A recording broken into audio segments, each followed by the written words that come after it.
ತನ್ನ ಗೂಡನ್ನು ತಾನೇ ನಿರ್ಮಿಸ್ಕೊಳ್ತಾ ಇದೆ ಎರಡು ಪಾರಿವಾಳಗಳ ಮುದ್ದು ಜೋಡಿ. ಇಂಥ ಅಮೇಝಿಂಗ್ ಅಲ್ವಾ ಪ್ರಕೃತಿ.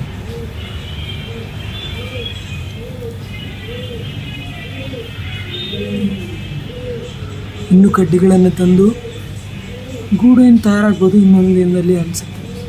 ನೋಡೋಣ ಎಷ್ಟು ದಿನ ಆಗುತ್ತೆ ಅಂತ. ಇದು ಫಸ್ಟ್ ಡೇ ಮಾರ್ನಿಂಗ್ ನಾನೀಗ ವಿಡಿಯೋ ಮಾಡ್ತಾಯಿರೋದು.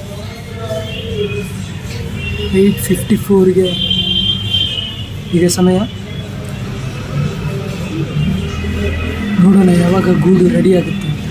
ಅಲ್ಲಿವರೆಗೂ ನಮ್ಮ ಚಾನಲ್ನ ಸಬ್ಸ್ಕ್ರೈಬ್ ಮಾಡ್ಕೊಂಡು ವಿಡಿಯೋ ಇಷ್ಟ ಆಗಿದ್ದರೆ ಲೈಕ್ ಮಾಡಿ.